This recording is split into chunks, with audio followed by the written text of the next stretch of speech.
Did you know that 90% of startups fail, but Christians have an edge? And I'm going to explain why.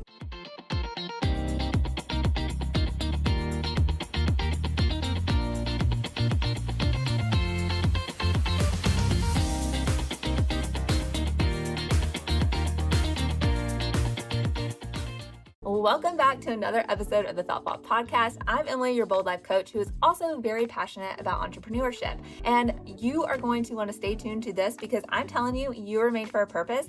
And maybe it's not starting a business, but it's starting a ministry or even making an online impact using your gifts and skills and talents that God put in you. Don't fail. Let's keep it rolling. And I'm going to tell you why Christians have this edge. In this episode, we're diving deep into the intersection of faith and business, and we're sharing how Christians have an edge to beat the scary statistic I mentioned at the top of the show, and how successfully to start a business if you're a Christian. Today, the world is coming for the beliefs, the standing, and the validity of our faith as Christians. It's so easy to look back and see the countless examples of canceled, legal warfare, quieting, and censoring people of faith for our wrong way of living. What I find so interesting is that the founders of our country were Christians. They understood the phenomenon of free will. People have to make their own choices in life, and that also includes coming to God.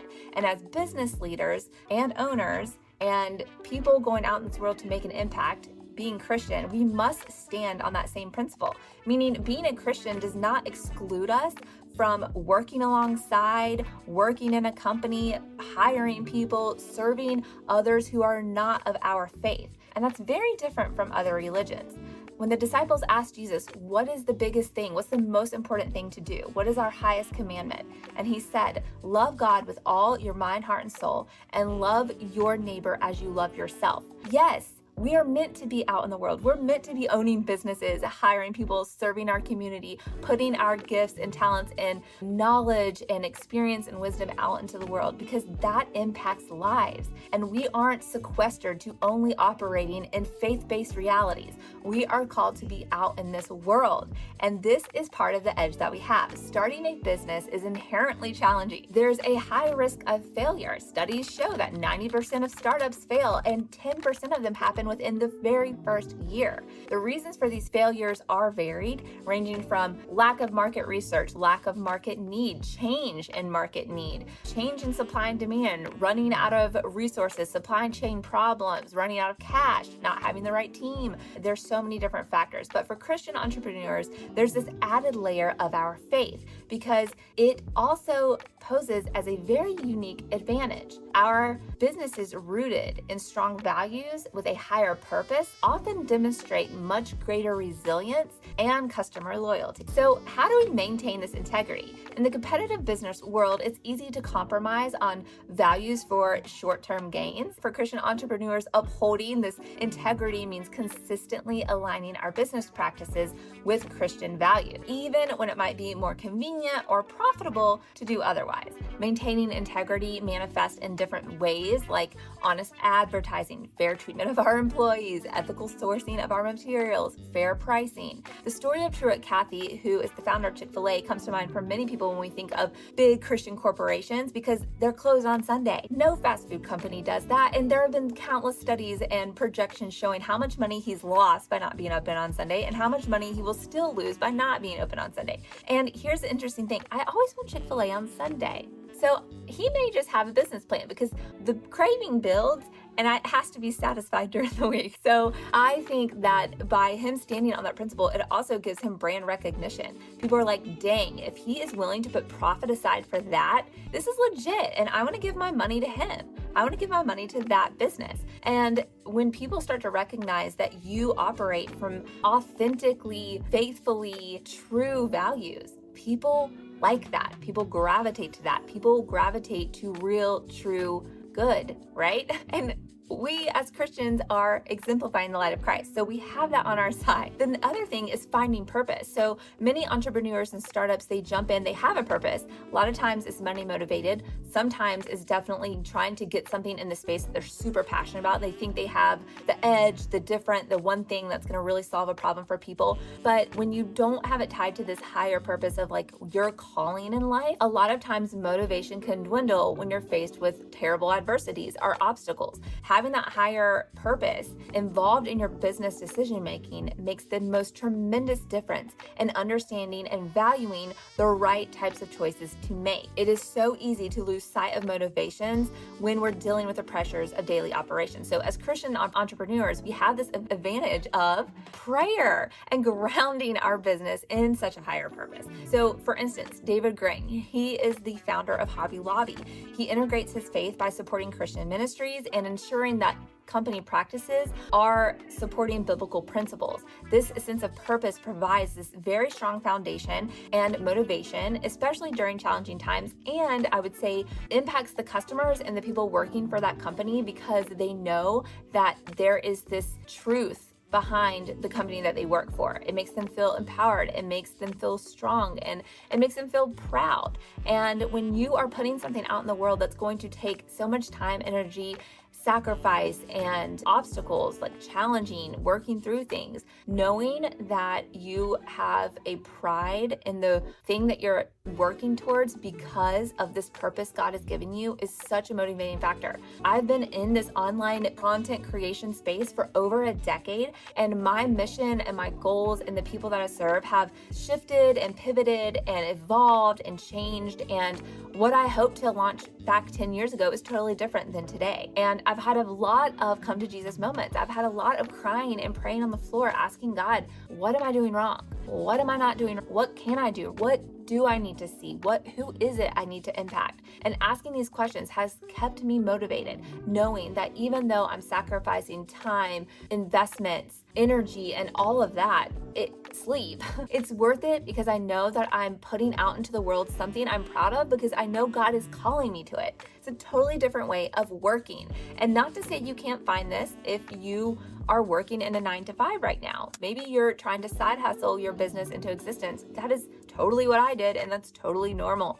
So even just having this perspective will help shift you, and if you're in that transition phase too of working and what that means. The other thing is balancing that faith and decision making. So I mentioned prayer because that is like the number one business tool that I have in my tool belt. I make decisions that don't make a lot of sense to other people who would be in my industry and doing what I'm doing because I know that I'm following God's lead. And it may align with that person to market that way, to sell that way, to position themselves in that way. It doesn't align with me. And I have a very strong calling on what aligns with what I'm doing and why I'm doing it. And so that helps me as a Christian entrepreneur not fall into the trap of doing the things that are trendy, to doing the things that people are doing in a burns fast but burns quickly out, and not trying to ride the wave of trending stuff. And as a content creator, trends are like the thing, going viral and chasing that virality. It's not sustainable and it doesn't oftentimes align with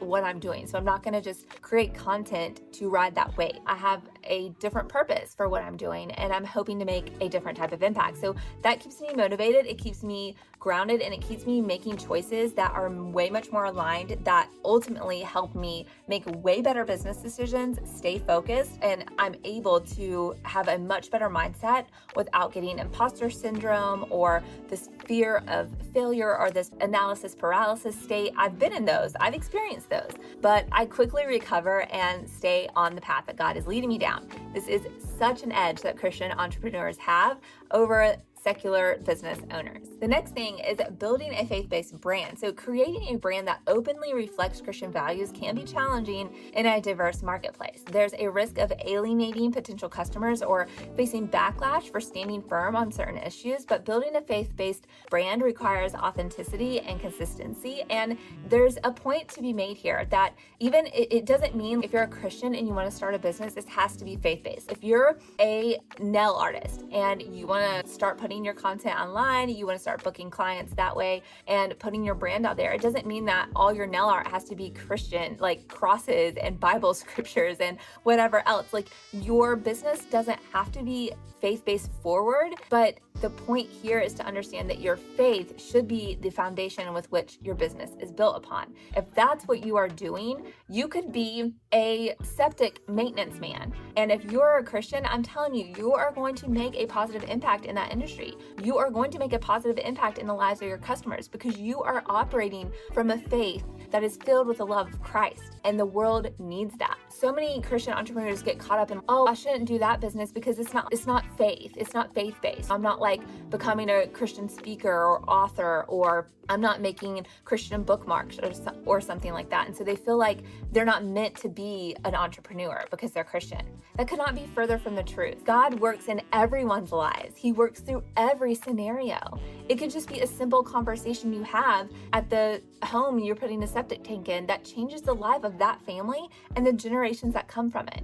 So there is such a higher calling on Christians being out in this business world, being in this entrepreneurship space. It doesn't matter what business you are in, you're making an impact being a Christian out in the business space. So that's part of your business. That's part of your brand. It's just being you, being the Christian that you are, loving the Lord and loving others as you love yourself, as He has commanded us to do. Another big thing is financial stability. So financial stability is always a concern of any business. You should be very mindful of your finances, your profit, your margins, all of this. And being a Christian entrepreneur might have this extra layer of that, like stewarding wise the resources that they're giving. One thing that I've prayed for, just being candid here, one thing I've prayed for so much over my business is to earn income that allows me to just meet the needs of people in my life that I'm close to, that I hear about, that I'm acquainted with ministries. Like, I want to be able to have resources to literally just give and meet needs, because what else am I doing with my resources? So knowing and understanding how to steward those resources well. And financial stewardship is guided by biblical principles. God speaks about money constantly in Scripture because He knows that it is such a resource for this world, and it can be turned into a hardship, an evil thing. But if stewarded well, it is an absolute limitless opportunity to meet the needs of God's kingdom and to serve in mighty ways. So financial stewardship is guided by biblical principles, which emphasizes this importance and this understanding of avoiding waste and not being so selfish and all of these things. So entrepreneurs can really apply so many biblical principles taught in Scripture about money to their business and see how provisions are met and how needs are met and how God comes through and provides and meets those needs of stewarding well what He has provided to you through your business. So avoiding debt when possible, giving generously to charitable contributions, and meeting the needs of people and having these transparent financial practices is actually a huge benefit to Christian entrepreneurs. And it also keeps things so much more easy to maintain and understand because you're not doing anything shady with your money. The next thing is fear of failure. So fear of failure and self-doubt go hand in hand, and they can be very significant obstacles for any entrepreneur. For Christian business owners, these fears also are concerning and creep up and are part of your life, but whether their business endeavors align with God's will or not is really the litmus test. And so overcoming fear and doubt involves trusting in God's promises and seeking His guidance. Isaiah 41:10 offers reassurance. Do not fear, for I am with you. Do not be dismayed, for I am your God. I will strengthen you and help you. I will uphold you with my righteous right hand. By focusing on these promises, entrepreneurs can find the courage and the confidence to pursue their business goals. Like I mentioned earlier, as Christians, we are afforded the gift of failing up, failing forward, not failing backward, because even if things do not turn out the way that we hope or expect or pray for them to, there is a purpose in that.